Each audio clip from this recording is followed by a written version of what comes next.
le cadre de l'exercice de réduction des comptes et d'évaluation des réalisations gouvernementales, le ministre de l'Agriculture, de l'Élevage et de la Pêche, MAEP, a tenu le 27 décembre 2025 à Kmouillan une rencontre avec les directeurs départementaux, les chefs services communaux et les producteurs agricoles. L'objectif vise à présenter au plus près des acteurs à la base les actions menées par le gouvernement dans chaque département et chaque commune. Nous allons faire une évaluation que j'appellerai en cascade, qui donne la chance aux différents acteurs, selon le niveau où ils se situent, de nous dire, à partir de leur perspective, ce qui a été fait depuis 2016. C'est ainsi que nous aurons les directeurs départementaux de l'agriculture et de la pêche qui vont intervenir pour dire dans les départements les progrès que nous avons connus, mais aussi, pourquoi pas, les difficultés, les défis qui se posent. C'est important. Cela nous prépare naturellement pour les tournées de compte rendu, de la mise en œuvre du PAG qui auront lieu. Cela prépare chacun de nous. Les 75 CC qui sont ici auraient pu faire le même exercice. Mais le temps, c'est le temps. Et donc, chacun de nous est désormais capable, en tant que CSEC, de faire ce point. À cette occasion, les directeurs départementaux et les chefs de services communaux ont fait le point des principales réalisations enregistrées dans le secteur agricole. De l'anacarde, du soja, en passant par le riz, le manioc, le maïs, l'élevage bovin, la production de viande, de lait et le développement de l'aquaculture, plusieurs filières ont bénéficié d'importants appuis financiers et techniques de l'État au profit des producteurs. En matière de réalisation au niveau de ce secteur, sur les 10 ans, monsieur le ministre, il faut reconnaître que nous avons eu une moyenne de pluviométrie de 1077 mm avec 59 jours de répartition de cette pluie. Les années les plus pluvieuses sont les années 2019 avec 1272 mm répartis en soit 14 jours. Il faudrait reconnaître que cette année, nous n'avons pas du tout reçu suffisamment de pluie. Nous n'avons eu seulement que 806,7 mm d'eau. En matière de mise en place des intrants, il faudrait reconnaître tout ce qui a été fait dans le secteur sur les 10 ans. Au niveau des plans performants d'Anacadier, nous avons reçu et la mise en place a été faite de 605 579 plans performants d'Anacadier. Et dans le même sens, les biofertilisants qui ont été mis en place sont 65 133 sachets. Les boutures de manioc, nous avons 492 900. Pour le riz, 342 052 tonnes de riz de variété. Hier, 841 ont été mises en place. Par rapport au maïs, nous avons 259,33 tonnes qui ont été mises en place. En premier, on note les différentes réformes au plan institutionnel, qu'on ne saurait plus rappeler. En plus de ces réformes ont donc conduit à la mise en place des cellules communales qui constituent les structures opérationnelles des ATDA. Et à ce titre, les cellules communales assurent la coordination des interventions des différents acteurs intervenant dans le secteur agricole.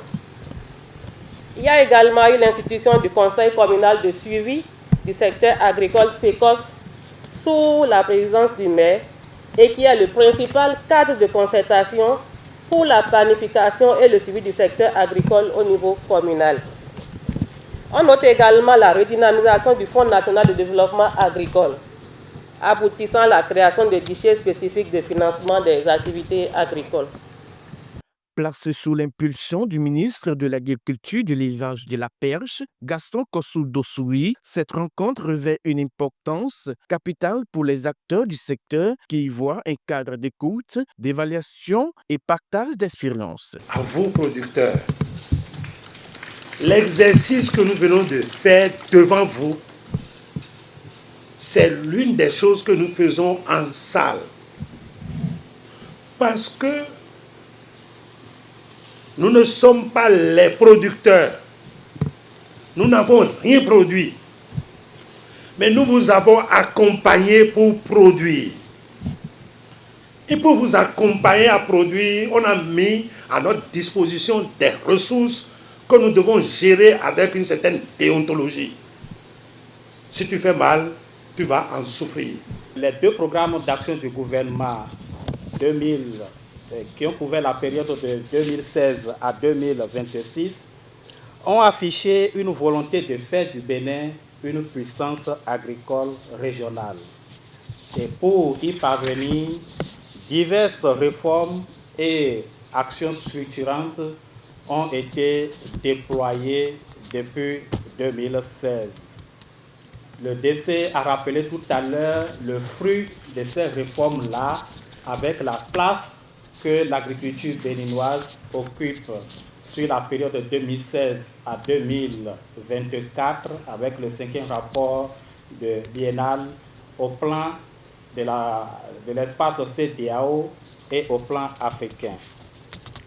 Et il faut rappeler que ces performances auraient été meilleures si le contexte n'avait pas été marqué par certains chocs majeurs dont il me plaît de rappeler ici la crise sanitaire de Covid-19, la crise russo-ukrainienne qui a perturbé la disponibilité et le coût des engrais, la crise sécuritaire au Sahel et ses extensions, la fermeture des frontières avec certains pays limitrophes, la dépréciation du Naira et l'épineuse question du changement climatique dont la sévérité impacte de plus en plus le secteur agricole.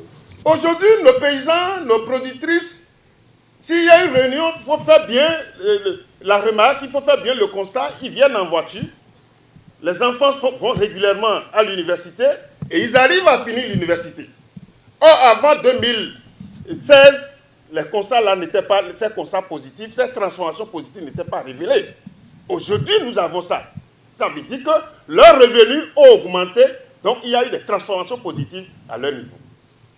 Ce que je voudrais dire, c'est que le Bénin aujourd'hui est révélé au point où la CEDEAO, lorsque je participe à des réunions donc de la CEDEAO, je parle sous le contrôle de DEPAF, M. Eda, Justin, les gens discutent notre document comme de bout de pain. Ils veulent aller à notre école au niveau donc de la CEDEAO. Nous sommes témoins aujourd'hui d'une agriculture qui innove. Nous sommes témoins des laboratoires vivants qui existent mais qui sont cachés. Vous venez de nous faire la preuve ici ce matin. Nous avons vu que c'est un laboratoire qui vit ici. On a vu des croisements qui ont été faits. On a vu les résultats qui ont été obtenus. Ces résultats seront mis à l'échelle près du ciel. Nous sommes très fiers de tous les résultats qui ont été présentés ici depuis le matin. Et nous pensons que notre pays est sur la bonne voie. Si notre choix était mauvais, on ne serait pas premier en Afrique de l'Ouest. Si notre choix était mauvais, on ne serait pas 5e pour l'Afrique. Ça veut dire que de bonnes choses ont été réfléchies et sont en train d'être mises en œuvre dans notre pays. Au-delà du bilan, cette section d'évaluation permet d'apprécier le travail accompli au cours de 9 années de gouvernance du président Patrice Talon. Elle offre également l'occasion de dégager de nouvelles orientations ou de prendre des résolutions afin de consolider les acquis et garantir le succès de l'exercice en cours.